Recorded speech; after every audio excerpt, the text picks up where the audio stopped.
beliau Bapak Dr. Andes Aryadi Prasetyo MPA, yang kami hormati seluruh jajaran pengurus Yayasan Pembaruan Purworejo, yang kami hormati Bapak Kepala Sekolah SMK Pembaruan Purworejo, beliau Bapak Sugiri SPDMPD, yang kami hormati Ibu Kepala SMK P2, Ibu Rahmi Widayati, Sarjana Sosial Magister Pendidikan, serta Bapak Ibu Guru SMK Pembaruan dan P2 Purworejo yang kami hormati dan yang berbahagia. Langsung saja perkenankan saya diberikan tugas untuk menyampaikan materi IHT in-house training pada kesempatan pagi siang hari ini. Namun seperti halnya yang disampaikan oleh Bu Eka Puspitasari tadi, sebelumnya saya mohon maaf apabila nanti dalam saya menyampaikan materi tentang gerakan sekolah menyenangkan, saya belum mampu untuk menyampaikan secara keseluruhan karena memang tadi Bu Nani ngendiko kalau materi ini itu jangan sampai audien itu ngantuk, bosan dan sebagainya. Ya. Namun kami berusaha untuk menyampaikan materi sesuai yang kami mampu. Ya. Jadi topik pada kesempatan sesi yang keempat setelah coffee break, saya yakin Bapak Ibu sudah seger semua, sudah menikmati snack yang sudah disiapkan oleh panitia, tentunya tambah seger dan insya Allah mudah-mudahan bisa lebih semangat dan dapat menerima materi yang akan saya sampaikan. Jadi di sini saya tidak akan istilahnya menggurui tidak, karena mungkin materinya hanya sekedar materi yang mungkin saya dapatkan, yang saya pelajari mungkin belum sampai mendalam. Jadi mohon masukan apabila nanti dalam saya menyampaikan materi masih ada kekurangan. Langsung saja, jika dulu kita sudah pernah melaksanakan IHT dengan materi yang sama, yaitu tentang gerakan sekolah menyenangkan, itu lebih kepada teknis pada proses pembelajaran. Namun materi yang akan saya angkat itu terkait dengan budaya positif.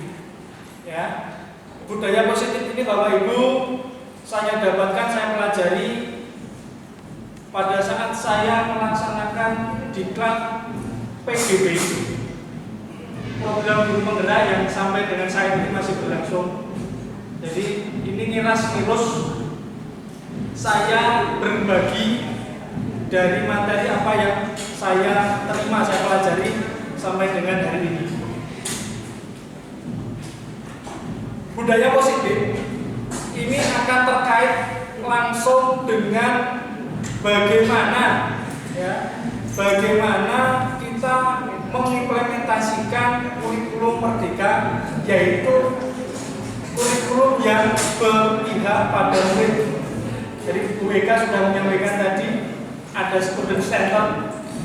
Jadi kurikulum yang diusung, kurikulum Merdeka yang kita laksanakan hari ini itu mengusung sebuah filosofi pembelajaran pendidikan itu yang berpihak pada murid.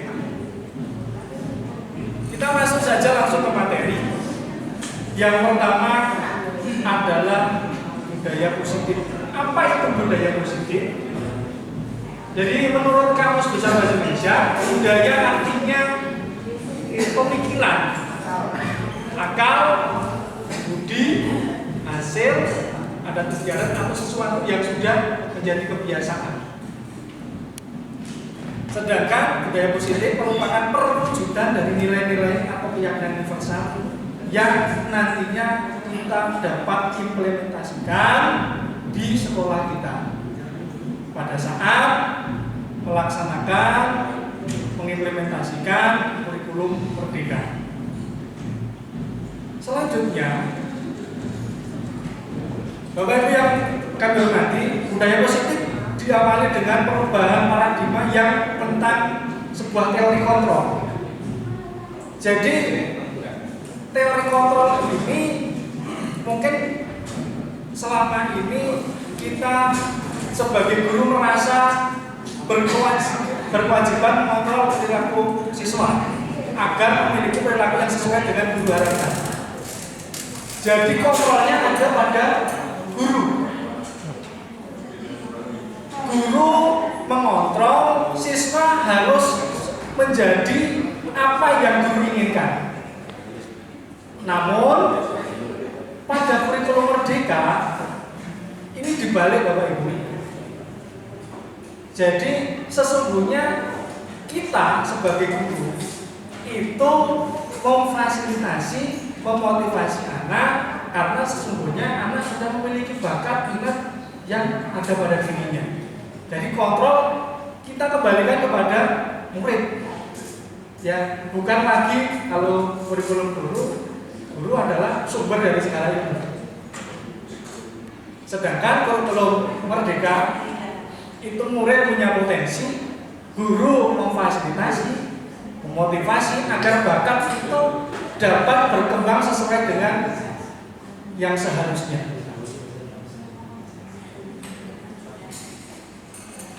Sebelum kita lanjutkan untuk membahas tentang budaya positif, kita balik ke sebuah filosofi yang dulu dicetuskan oleh Bapak Pendidikan Indonesia Ki Hajar Dewantara, bahwasanya pendidikan merupakan penuntut segala kekuatan kodrat yang ada pada diri anak agar mereka dapat mencapai keselamatan dan kebahagiaan yang setinggi-tingginya baik sebagai manusia ataupun sebagai masyarakat.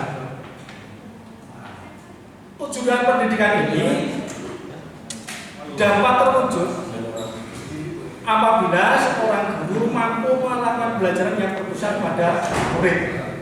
Itu sebagai atau ini yang diusung oleh kurikulum Merdeka. Murid bukan sebuah kertas kosong yang bisa kita tulis apa saja di atasnya. Namun murid memiliki bakat dan potensi yang sudah ada. Tugas kita sebagai guru adalah menuntun, bukan lagi menuntut. Menuntun bukan menuntut ya, Bapak Ibu. Jadi menuntun bukan menuntut, ya. Menuntun, memfasilitasi, membantu murid untuk menebalkan garis samar-samar agar dapat memperbaiki lakunya yang menjadi manusia yang seutuhnya. Ini adalah filosofi pendidikan yang diusung oleh Ki Hajar Dewantara sebagai Bapak Pendidikan Indonesia.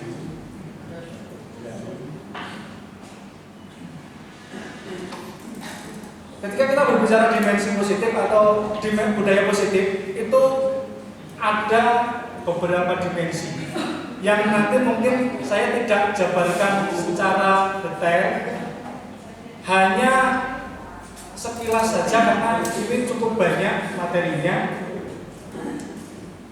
Ketika kita menciptakan lingkungan yang positif bagi siswa, maka mereka dapat belajar lebih baik karena itu adalah kunci keberhasilan akademik, emosional dan sosial.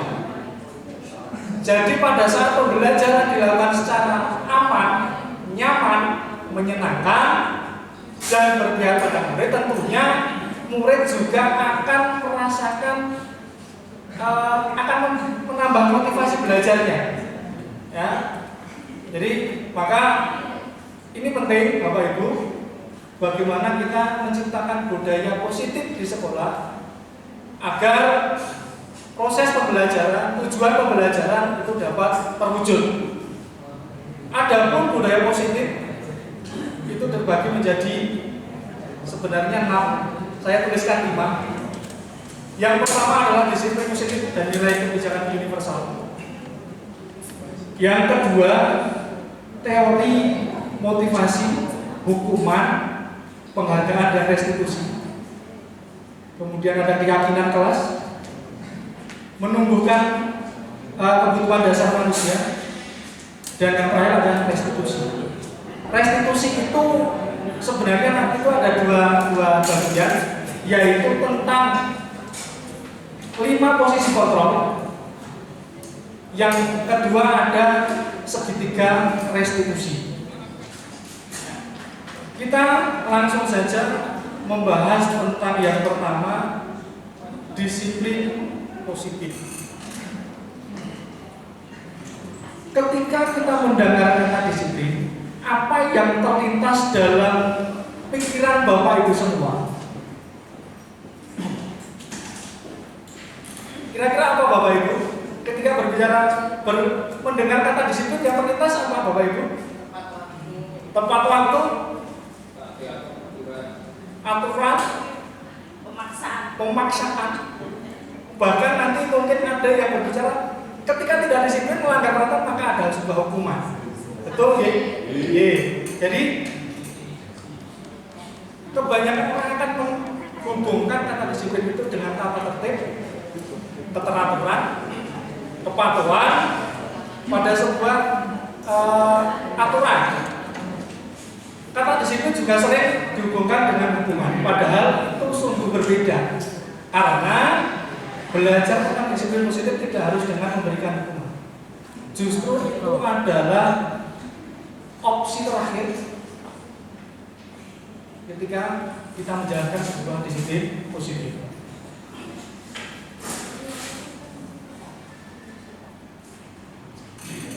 Saya mengutip dari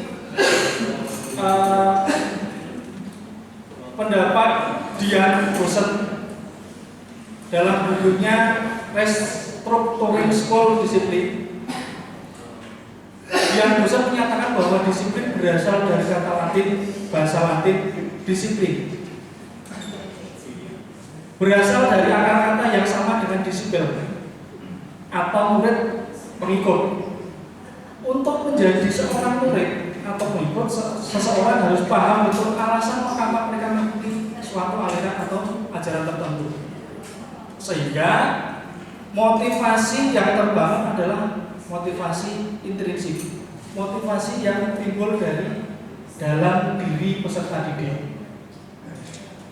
Tidak lagi nanti dibatasi dengan peraturan, namun ketika motivasi itu muncul dari peserta didik, peserta didik sadar betul bahwasanya pembelajaran sekolah adalah proses untuk menggapai masa depan, maka peserta didik akan dengan sendirinya mengikuti aturan proses dengan baik.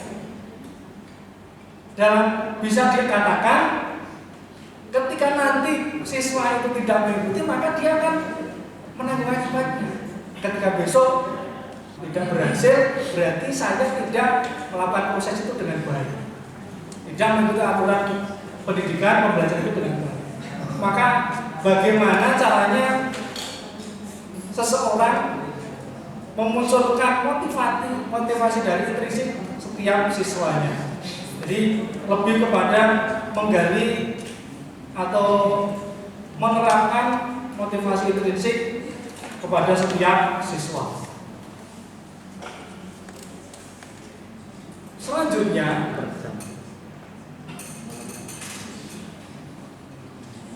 nilai kebijakan universal adalah sifat-sifat positif manusia yang merupakan tujuan mulia yang ingin dicapai setiap individu. Nilai-nilai kebajikan yang diyakini seseorang, maka motivasi intrinsiknya akan terbangun. Jadi tidak lagi dibatasi dengan peraturan, dikotak-kotakkan dengan peraturan, namun motivasi itu akan timbul dengan sendirinya untuk dapat mengikuti proses sebagaimana mestinya. Ada beberapa nilai kebajikan ini sangat banyak sekali Bapak Ibu.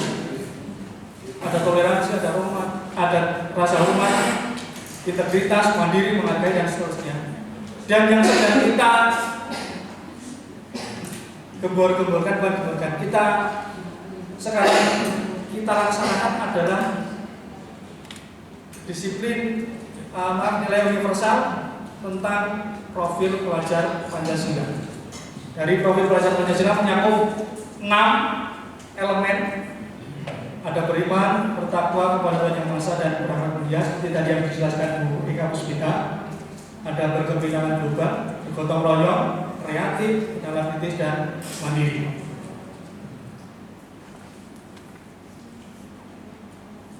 Selanjutnya kita akan coba mengupas sedikit membahas tentang teori, motivasi, hukuman, dan penghargaan serta restitusi. Jadi ini adalah budaya positif yang perlu kita bangun. Di situ ada hukuman, kemudian penghargaan itu akan berkaitan erat dengan punishment. Ada penghargaan, ada punishment. Yang ketiga ada restitusi. Jadi 1 hukuman, 2 penghargaan dan punishment. Yang ketiga adalah restitusi. Ya, atau yang nanti disederhanakan, ada hukuman, ada konsekuensi, ada restitusi. Ya. Oke, kita mulai dari motivasi. Motivasi adalah dorongan yang timbul pada diri seseorang secara sadar atau tidak sadar untuk melakukan sesuatu tindakan dengan tujuan tertentu.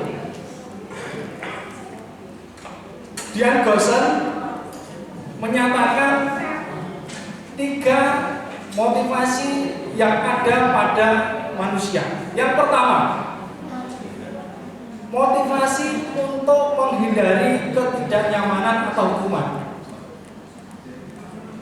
Jadi siswa melakukan sesuatu agar tidak dihukum, agar menghindari sebuah ketidaknyamanan. Yang kedua, untuk mendapatkan imbalan atau penghargaan dari orang lain. Siswa melakukan sesuatu, niat awalnya adalah ya mendapat penghargaan. Yang ketiga, motivasi menjadi orang yang mereka inginkan dan menghargai diri sendiri dengan nilai-nilai yang mereka percaya. Jadi ini adalah 3 motivasi dasar manusia menurut Dian Gossen. Ya. Selanjutnya,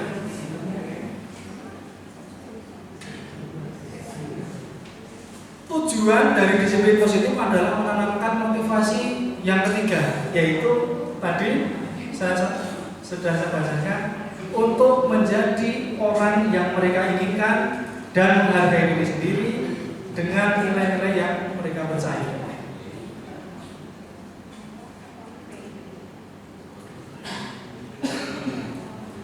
Mereka telah memiliki motivasi intrinsik, ya, yang berdampak jangka panjang.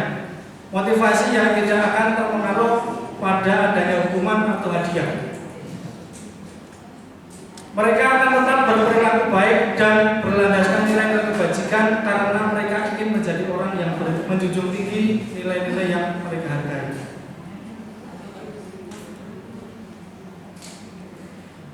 Selanjutnya ada 3 hal dalam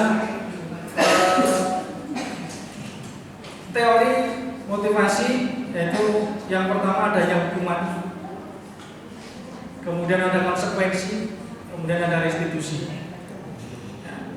Kita akan coba, hukuman adalah sebuah cara untuk mengarahkan sebuah tingkah laku agar sesuai dengan sesuatu atau aturan yang berlaku secara umum. Hukuman bersifat tidak terencana, kemudian murid tidak tahu apa yang akan terjadi dan tidak dilibatkan dalam merencanakan atau membuat sebuah perencanaan. Jadi Jika saat ini siswa kita melakukan sebuah nilai kedisiplinan, itu kita perlu mengetahui motivasinya apa toh? Ya, motivasinya apa? Apakah siswa itu melakukan tindakan kedisiplinan itu karena motivasi yang pertama, menghindari hukuman? Apakah motivasi yang kedua, mendapatkan penghargaan? Atau yang ketiga, motivasi berasal dari diri siswa sendiri untuk dapat melaksanakan proses, ya, untuk nantinya menggapai sebuah cita-cita yang mereka impikan. Hukuman yang sering terlintas dalam pikiran kita ketika berbicara tentang hukuman, ada hukuman fisik, ya, kemudian hukuman secara psikis, ya, nanti akan dijelaskan oleh Pak Andi, bullying itu akan mengarah ke bullying. Jadi secara fisik, kemudian ada secara verbal, ya, ketika kita ngomong yang dengan ucapan yang tidak senonoh, kan itu juga, ya, itu juga mengarah ke sebuah hukuman yang berupa secara verbal.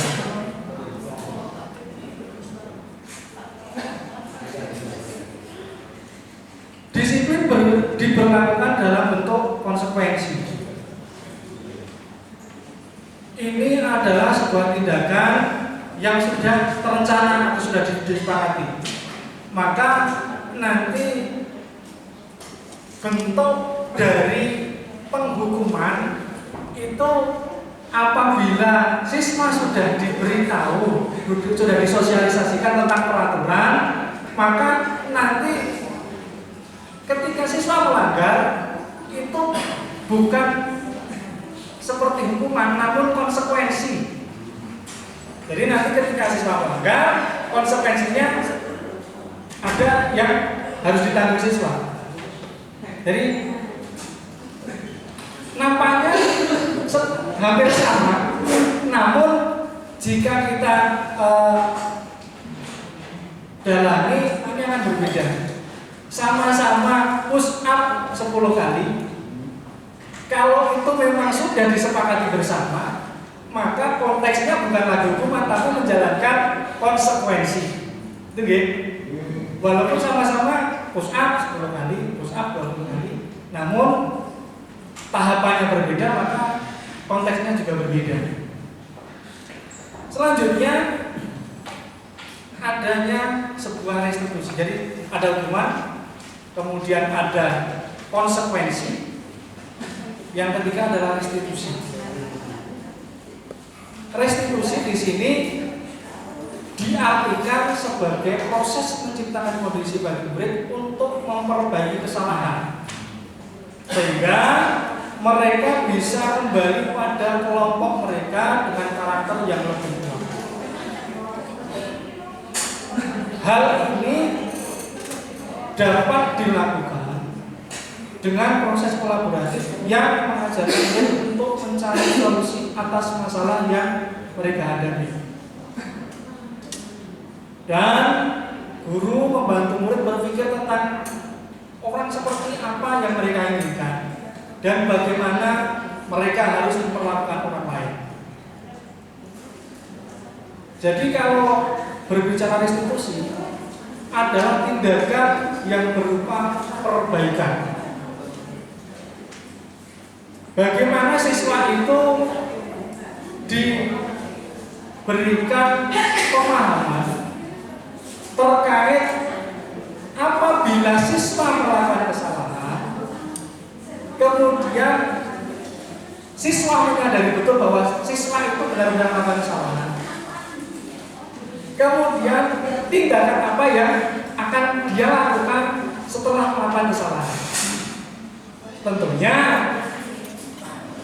dia bertanggung jawab atas kesalahan tersebut dan kedepannya tidak mengulangi lagi dan ada proses perbaikan. Itu adalah restitusi. Jadi yang pertama tadi hukuman itu itu sifatnya satu arah, ketika siswa melanggar, maka guru akan menghukum. Karena di tahapannya tidak ada sosialisasi. Spontan, satu arah. Kamu salah, sekarang kamu lari ke lapangan misalkan. Yang kedua, konsekuensi. Ada peraturan yang terlebih dahulu disosialisasikan. Ini ada peraturan. Jika siswa tidak terlambat 10 menit misalkan, kamu harus melakukan push up 10 kali. Itu namanya bukan walaupun hampir sama, namun itu adalah sebuah konsekuensi karena terlebih dahulu disosialisasikan. Jadi anak mengerti betul ketika saya melanggar apa yang harus saya tanggung. Yang ketiga adalah restitusi. Bagaimana dengan kesalahan yang dibuat oleh anak, guru menguatkan siswa tahu betul bahwa ini salah. Setelah itu siswa akan menindaklanjuti. Saya harus bertanggung jawab seperti apa. Kemudian saya tidak mengulangi kesalahan atau kedepannya menjadi yang lebih baik. Itu adalah restitusi. Jadi ada teori motivasi, hukuman, konsekuensi dan restitusi. Selanjutnya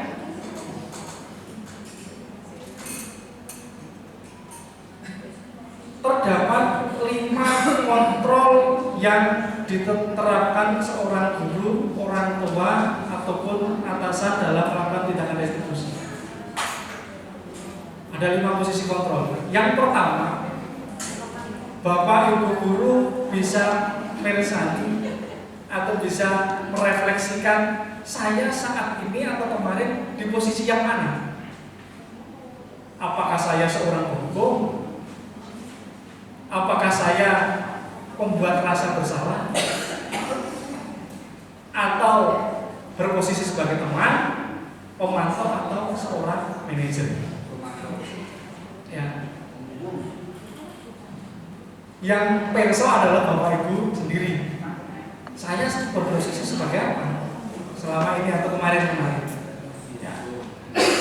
Tadi kalau sebagai penghukum, ya sudah spontan. Ketika kamu salah, kamu harus saya hukum. Ya. Yang kedua, membuat rasa bersalah. Ini kecenderungannya adalah bahasanya tidak terlalu keras, namun celekit. Nyalahin. Ya. Jadi saya kecewa sama kamu. Si Roy Ragina. Misalkan seperti itu. Itu membuat rasa bersalah. Tidak dengan nada tinggi, namun ngena. Itu membuat rasa bersalah. Ya. Itu kembali lagi. Saya ngomong tadi ngobrol. Yang ketiga adalah sebagai teman. Ketika ada permasalahan, dirangkul, kita cari solusinya bareng-bareng. Sebagai teman. Ya, dirangkul. Tapi aja spesifik, jangan terlalu nanti menimbulkan hal-hal yang tidak diinginkan. Ya. Kemudian yang keempat adalah pemantau. Pemantau itu nanti akan menetapkan konsekuensi. Kamu salah atau benar? Nek benar ya. Apa konsekuensinya? Nek salah konsekuensinya apa? Itu sebagai pemantau kondisi yang mereka siswa-siswa lakukan. Yang ketiga, yang terakhir adalah sebagai manajer. Manajer tentu bisa memotivasi. Ya, ketika ada kesalahan, bagaimana menyadarkan bahwasanya itu siswa bersalah. Konsekuensinya apa? Perbaikannya seperti apa? Itu kita memposisikan sebagai seorang manajer. Selanjutnya, ini adalah restitusi yang dilakukan adalah sebagai seorang manajer. Yang di sini dibuat namanya segitiga restitusi. Ada 3 tahapan di situ. Yang pertama adalah menstabilkan identitas. Jika siswa melakukan kesalahan, yang manajer lakukan apa? Akan mengatakan seperti ini, sebagai setiap orang pasti pernah melakukan sebuah kesalahan. Kesalahan itu manusia. Ya, kesalahan manusia. Namun tidak langsung kesalahan manusia itu langsung dihukum. Tidak. Dia akan melakukan tahapan yang kedua, validasi terhadap tindakan yang salah. Apakah benar itu adalah tindakan yang salah? Karena sebuah masalah itu tentu saja akan dilihat dari berbagai sudut pandang. Mungkin kita memandang itu sebuah hal yang salah, tapi dari sudut pandang murid mungkin bisa saja sudut pandangnya benar. Misal sebagai contoh Bapak Ibu, murid terlambat. Kalau saya bilang, kamu terlambat, salah itu. Namun dari sudut pandang murid, kan kita harus tahu terlambatnya itu disebabkan karena apa. Itu yang harus kita cari. Maka seorang manajer akan mengatakan, kamu tentu punya alasan mengapa melakukan kesalahan itu. Ya, kalau ini konteksnya adalah terlambat, maka alasan terlambat karena apa? Dulu Pak Andi pernah bercerita kalau nggak salah, ya, Pak Andi punya murid yang hari-hari tertentu terlambat, tapi alasannya pergi ke pasar dan seterusnya. Maka dari sudut pandang saya, kalau itu terlambat ya salah. Tapi dari sudut pandang murid, terlambatnya ada alasannya. Maka setelah tahap kedua dilakukan, maka akan ada tahap berikutnya, yaitu menanyakan keyakinan kelas. Ditanyakan, tindakan kamu salah kok? Apa alasannya? Mengapa hal itu bisa terjadi? Ya, kalau nanti kita sudah ada, kalau kemarin dikatakan ada keyakinan kelas atau kesepakatan kelas. Kesepakatan kelas itu nanti dibuat pada saat awal Bapak Ibu masuk ke dalam kelas. Kita sepakati bersama aturan yang itu tidak satu arah, tidak dari guru atau dari murid. Dibuat kesepakatan dan tindakan yang nanti akan muncul adalah sebuah konsekuensi. Apabila siswa melanggar, maka bukan hukuman yang diterima namun adalah konsekuensi. Itu adalah segitiga restitusi, tindakan yang mengarah pada sebuah penyelesaian masalah, solusi dan perbaikan. Ini yang saya bilang tadi tentang sebuah keyakinan kelas. Keyakinan kelas itu adalah nilai-nilai keselamatan atau kesehatan yang kita sebut dengan suatu rasa yakin atau keyakinan. Nilai kebajikan universal yang disepakati secara tersirat dan tersurat, terlepas dari latar belakang suku, negara, bahasa maupun agama. Nilai kebajikan menekankan pada keyakinan seseorang akan lebih memotivasi seseorang untuk membuat motivasi intrinsik yang ada dalam dirinya. Ya, jadi ketika siswa itu tadi saya bilang sadar betul bahwa sekolah adalah proses yang harus mereka lakukan untuk menggali masa depannya, maka kecenderungannya siswa akan melakukan aturan yang ada dalam proses tersebut. Tidak harus ada peraturan yang maksudnya tata tertib yang mungkin kadang-kadang siswa hanya melihat saja. Namun kalau memang motivasi dari dirinya itu memang sudah terbentuk, maka dengan sendirinya siswa akan melakukan proses tersebut. Dan dia akan menyadari jika proses itu tidak dilakukan dengan baik, maka konsekuensinya dia akan memetiknya di kemudian hari. Maka bagaimana caranya agar kita bisa menanamkan kesadaran tersebut, ya, dapat menanamkan kesadaran dari motivasi intrinsik yang ada pada diri siswa. Selanjutnya, ini adalah contoh keyakinan kelas.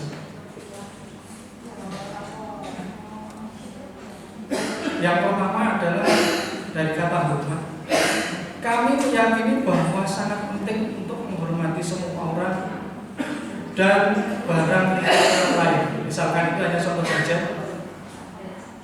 Jika ini diterapkan betul, diyakini betul oleh semua siswa, maka siswa akan berperilaku mencerminkan untuk dapat menghormati orang lain, termasuk teman atau bapak ibu guru.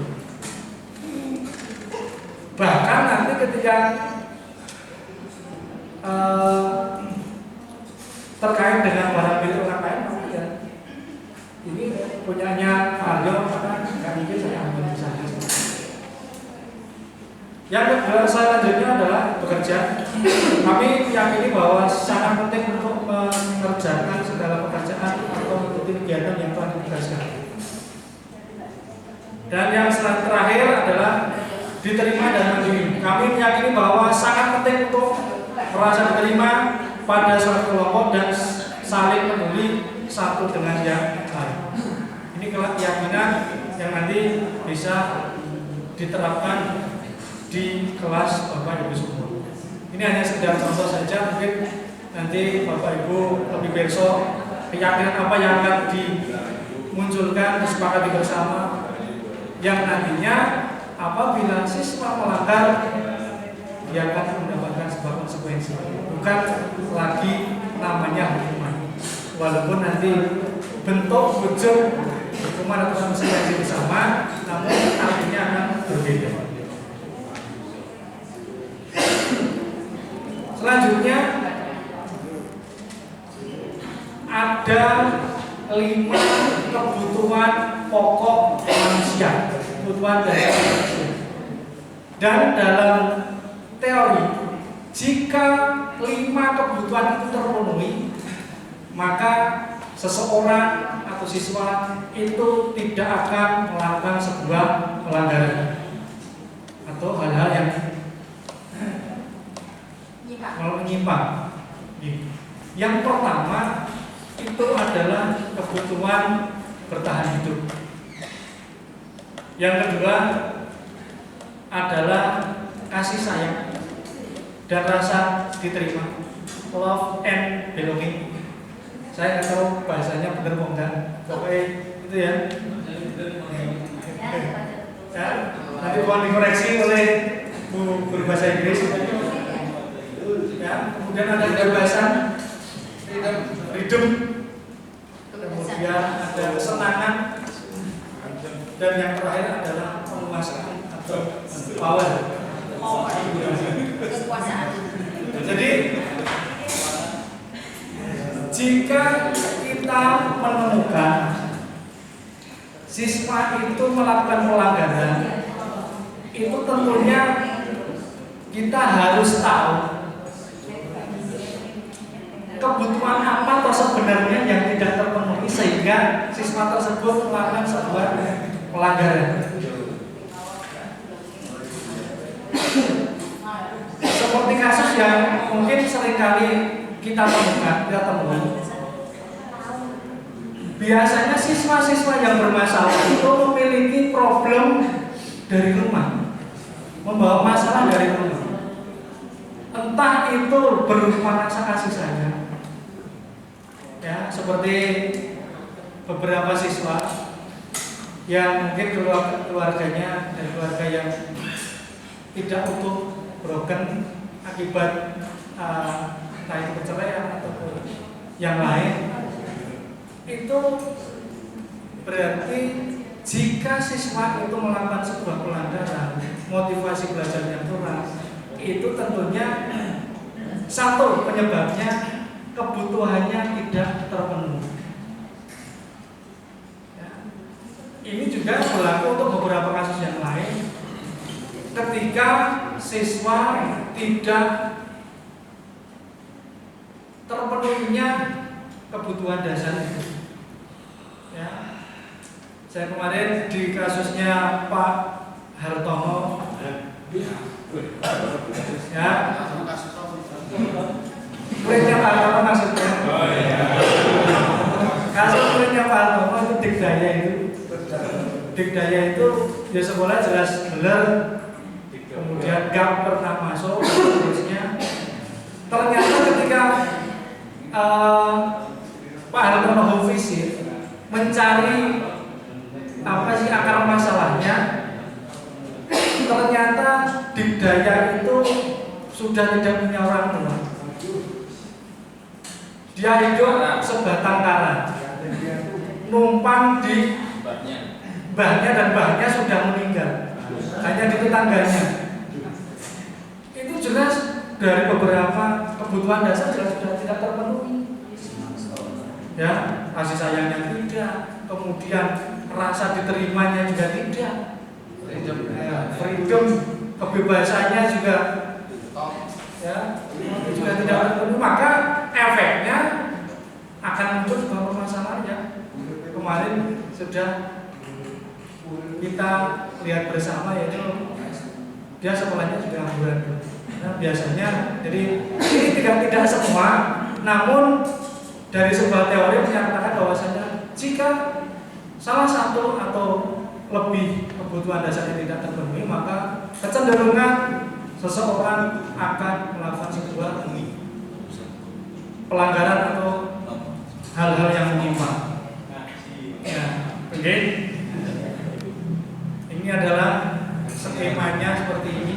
Kebutuhan dasar manusia, ada bertahan hidup, survival, penguasaan, kasih sayang dan bisa diterima, kesenangan dan kebebasan. Mungkin akan ditemui seorang siswa di sesi kelas itu acul-acul, cuek dan sebagainya.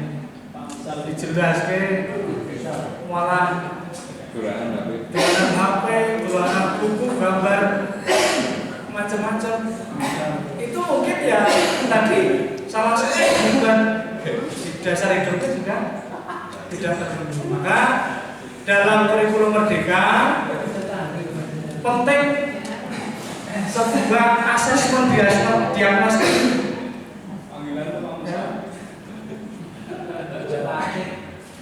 Ya, mengenali masalah yang ada pada diri siswa agar nanti proses pembelajaran itu kita tidak menyamaratakan, namun nanti kita bisa mengkondisikan bahwasanya oh ini adalah siswa yang mempunyai masalah, maka tidak secara spesifik ini dibeda-bedakan, namun kita dalam proses pembelajaran juga menyesuaikan. Sebuah refleksi kemarin saya lihat di presentasi PBD bahwasanya visi pendidikan Indonesia adalah mewujudkan Indonesia maju, berdaulat, mandiri dan kepribadian profil pelajar Pancasila. Untuk mewujudkan Indonesia maju yang berdaulat, mandiri dan berkepribadian melalui terciptanya pelajar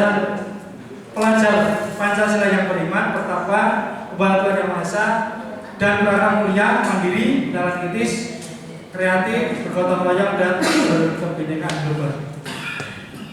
Mari dengan budaya positif kita bersama-sama mewujudkan suasana pembelajaran yang aman, nyaman, menyenangkan dan berpihak kepada murid agar tujuan pembelajaran dapat kita laksanakan dan kita capai bersama. Sekian materi yang saya sampaikan. Mohon maaf apabila belum bisa memenuhi ekspektasi dari Bapak Ibu semua, ya, belum memuaskan. Ya, kalau bahasa Jawa mungkin karena cubluking pangertosan kawula. Ya, jadi maka sekali lagi dengan kerendahan hati saya minta maaf yang sebesar-besarnya. Mohon maaf ada sesi pertanyaan, mau benar? Pertanyaan? Siap. Akan berusaha saya jawab kalau bisa. Ini masalah yang sering kita hadapi ada di ruang lingkup kelas. Itu kan anak dengan berbagai permasalahan. Ada yang terlambat karena A, B, C, D dan sebagainya. Sementara itu kan nggak mungkin diselesaikan dengan kemudian tadi seperti sudah diberikan dari atas itu kan harus iya yang digeser-geser itu man to man. Nah kemudian kalau kita harus menyelesaikan itu semua, tentunya waktu kita untuk mengatasi permasalahan itu kan juga luar biasa. Nah, apakah itu juga tidak modifikasi sama yang tidak bermasalah? Kemudian berikutnya, kalau itu harus diselesaikan di waktu yang berbeda, itu juga kita harus meluangkan waktu untuk itu. Nah ini yang terbaik itu bagaimana? Terima kasih. Jadi saya akan coba menjawab, namun sebisa dan semampu kami. Ya, jadi seperti yang tadi disampaikan di awal bahwasanya kurikulum Merdeka itu mengusung pendidikan yang berpihak pada murid. Jadi jika seorang murid tentunya dengan berbagai masalah yang ada, kemudian tadi saya sampaikan dari sebuah teori, pendidikan itu adalah menuntun. Jadi mungkin sebagai seorang guru karena berposisi sebagai fasilitator, motivator, maka ya tadi kita harus mengorbankan waktu kita untuk dapat mengakomodir masalah yang ada pada murid. Walaupun itu tidak secara langsung detail orang-orang ya Pak. Jadi mungkin kita selesaikan, kita tahu dulu akar masalahnya. Kita tahu dulu akar masalahnya, misalkan si A terlambat, itu karena memang rumahnya jauh, tidak punya motor dan sebagainya. Mungkin kita akan memberikan toleransi kepada siswa tersebut, walaupun ya ini kalau bisa dibilang ini akan tetap bertentangan dengan aturan sekolah. Namun memang paradigma yang kita usung di kurikulum Merdeka yang seperti itu.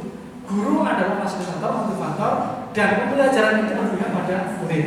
Jadi saya mungkin tidak bisa spesifik sebaiknya seperti apa, namun kita memperhatikan dari latar belakang murid itu baru berasal dalam artian murid itu punya masalah apa, walaupun tidak dapat langsung diselesaikan, namun ada toleransi, oh ini masalahnya karena misalnya terlambat karena rumahnya jauh, tidak punya motor, ataupun memang harus melakukan sesuatu yang mungkin membantu orang tua dan seterusnya. Jadi mungkin ini belum bisa menjawab secara spesifik, namun berdasarkan teori yang saya pelajari bahwasanya itu tadi kita sebagai guru berusaha untuk memfasilitasi apa yang murid itu inginkan, seperti itu. Saya tidak bisa ini sebaiknya seperti apa, karena tentunya kalau diselesaikan satu persatu itu juga murid kalau dising omayato, kemudian pagi harus ngapain dulu, akhirnya bertentangan dengan aturan sekolah. Namun bagaimana caranya ketika aturan sekolah itu bisa diterapkan, murid itu menyadari bahwasanya motivasinya, sadar betul bahwasanya saya sekolah adalah melakukan sebuah proses untuk mencari masa depan saya, maka tentunya murid akan ya ketika ada kesalahan insya Allah bisa memperbaiki diri.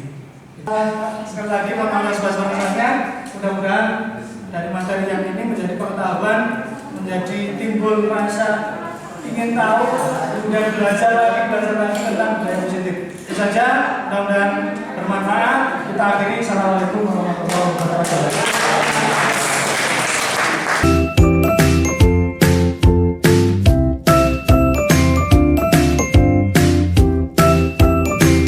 Bismillahirrahmanirrahim. Assalamualaikum warahmatullahi wabarakatuh. Perkenalkan, saya Sugiri, Kepala SMK Pembaruan Purworejo, yang saat ini guru kami itu telah menjadi calon guru penggerak angkatan ke-8, dan beliau telah melaksanakan diseminasi untuk kegiatan guru penggerak, calon guru penggerak, yaitu tentang praktek baik tentang budaya positif. Harapan kami dari calon guru penggerak ini memberikan pembelajaran yang positif di sekolah kami, dan nanti calon guru penggerak ini akan membawa kemajuan di SMK Pembaruan Purworejo, dan sekolah kami itu menjadi salah satu sekolah unggulan yang nanti akan meningkatkan proses pembelajaran di SMK Pembaruan Purworejo. Dan kami mengucapkan terima kasih kepada pemerintah yang telah menunjuk salah satu guru kami menjadi calon guru penggerak di SMK Pembaruan Purworejo. Semoga dari guru penggerak ini akan membawa pembelajaran di SMK Pembaruan Purworejo ini menjadi lebih baik, dan budaya positif yang disampaikan dari calon guru penggerak ini akan membawa budaya positif kepada jajaran seluruh SMK Pembaruan Purworejo, baik guru, siswa maupun karyawan di SMK Pembaruan Purworejo, sehingga nanti dengan budaya positif ini akan menambah kemajuan dan prestasi di SMK Pembaruan Purworejo. Mungkin itu, sekali lagi kami mengucapkan terima kasih dan mohon maaf yang setulus-tulusnya. Saya akhiri, Assalamualaikum warahmatullahi wabarakatuh. Assalamualaikum warahmatullahi wabarakatuh. Nama saya Nur Muhammad Muklis, sebagai guru di SMK Pembaruan Purworejo, akan menyampaikan testimoni setelah saya mengikuti sosialisasi diseminasi program calon guru penggerak yang dilaksanakan di SMK Pembaruan Purworejo sekolah kami oleh Bapak Arifin Heru. Berdasarkan sosialisasi tersebut, saya mengetahui banyak hal, diantaranya tentang budaya positif, perilaku disiplin positif, kemudian metode dan tahapan untuk memecahkan masalah melalui segitiga restitusi, dan masih banyak ilmu-ilmu yang saya pelajari dari sosialisasi yang dilakukan oleh Bapak Arifin Heru selaku calon guru penggerak. Maka saya mengucapkan banyak terima kasih kepada Bapak Arifin Heru yang telah memberikan ilmu yang bermanfaat bagi saya. Semoga kedepannya dapat memberikan kemajuan dan perbaikan di dunia pendidikan, khususnya di SMK kami, SMK Pembaruan Purworejo. Terima kasih. Wassalamualaikum warahmatullahi wabarakatuh.